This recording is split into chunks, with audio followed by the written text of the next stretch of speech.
सनातन सम्मत है, उसकी गणना होती है। हम उसको उस पहले नवरात्रे को जो 30 मार्च को प्रारंभ हो रहा है, तो हमारा एक नया साल, नया सम्मत शुरू होता है।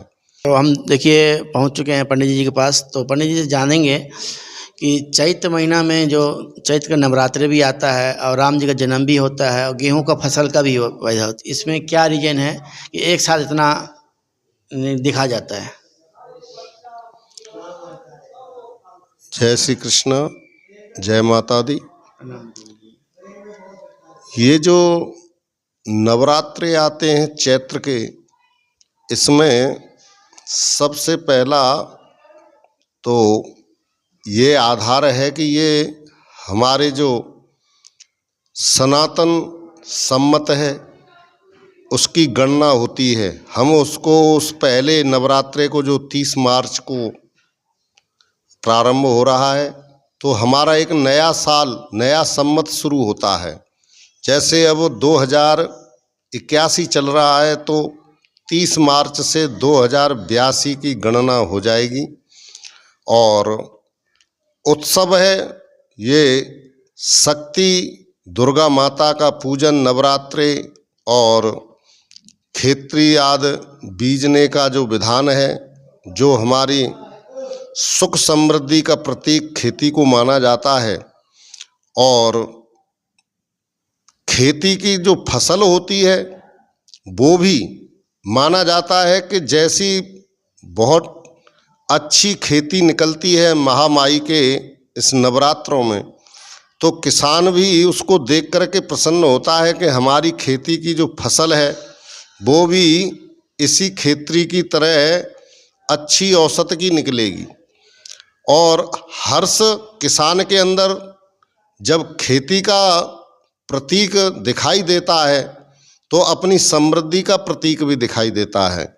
और इस प्रसन्नता के ऊपर नया वर्ष है, माता के दिन हैं, और माता के दिन है, फसल का भी समय है, और ऊपर से राम जी का जन्म है।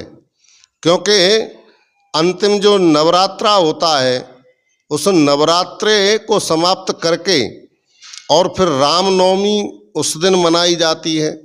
क्योंकि राम जी का जन्म भी इसी नव वर्ष प्रारंभ होने पर ही नवमी तिथि मधुमास पुनीता शुक्ल पक्ष अभिजित हरिप्रीता, भगवान का जो जन्म है वो बड़े ही अच्छे समय पर होता है।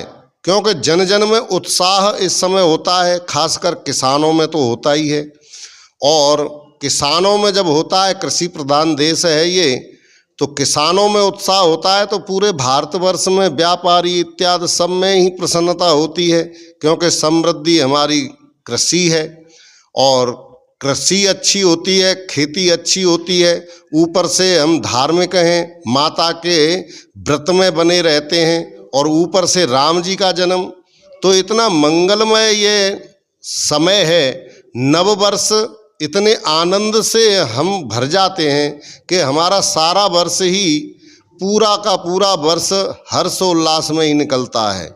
और अनेक प्रकार के मनोरथ पूर्ण करने का संकल्प, प्रसन्नता और जो मन की तरंगें हैं वो अच्छे से हमारी प्रकट हो पाती हैं। हम अपनी सुख समृद्धि को प्रकाशित कर पाते हैं। तो ये नवरात्रे विशेष हैं। दुर्गा माता को प्रसन्न करने का ये बहुत अच्छा समय भी होता है।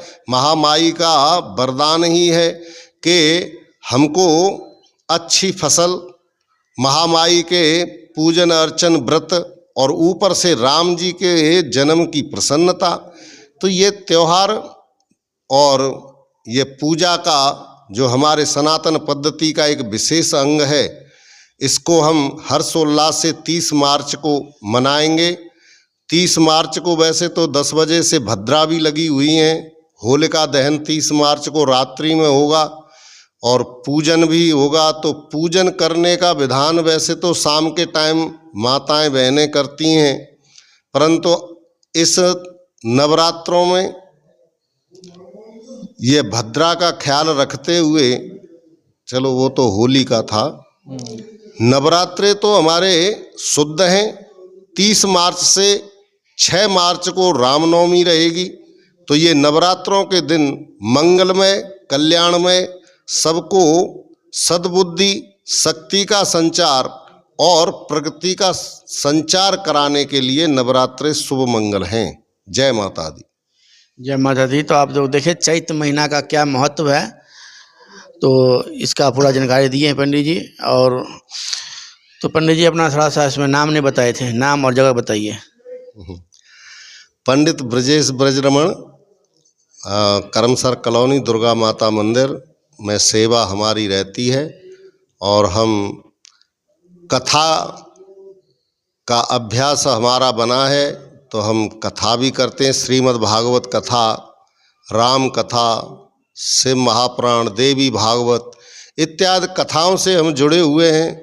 जो कोई भी अवसर प्राप्त होता है तो हम कथा श्रवण भक्तों को कराते हैं। मधुर कथा, मंगलमय ज्ञान से भरी हुई कथा हम प्रस्तुत करने का प्रयत्न करते हैं। भगवान की शरण में ही हमारा जीवन है। हम भगवान के ही चरणों में रहकर भगवान के भक्तों को, और हम भी भगवान के भक्तों में हैं, इसीलिए हम भगवान के भक्त होने के कारण हम भगवान के भक्तों में ही रहने के लिए कथा, वार्ता, पूजन, अनुष्ठान सब कुछ हमारा भगवान में रहता है। और सभी की मंगल कामना रहती है। और यूं ही सनातन चलता रहे, यूं ही हमारा जीवन चलता रहे। यह भवसागर में चलती हुई नाव निर्विघ्न चलती रहे, पार हो जाएं, यही हमारा उद्देश्य रहता है। तो हम पार हो में तो सारा संसार भी पार हो गए, ऐसी हमारी भावना, संकल्प रहता है। जय श्री कृष्ण। तो आप लोग को देखिए विचार कैसा लगा तो बिल्कुल कमेंट में लिखिएगा, और अच्छा लगे तो लाइक, सब्सक्राइब, शेयर जरूर कीजिएगा। जय हर हर महादेव। जय माता दी। जय हिंद। जय भारत।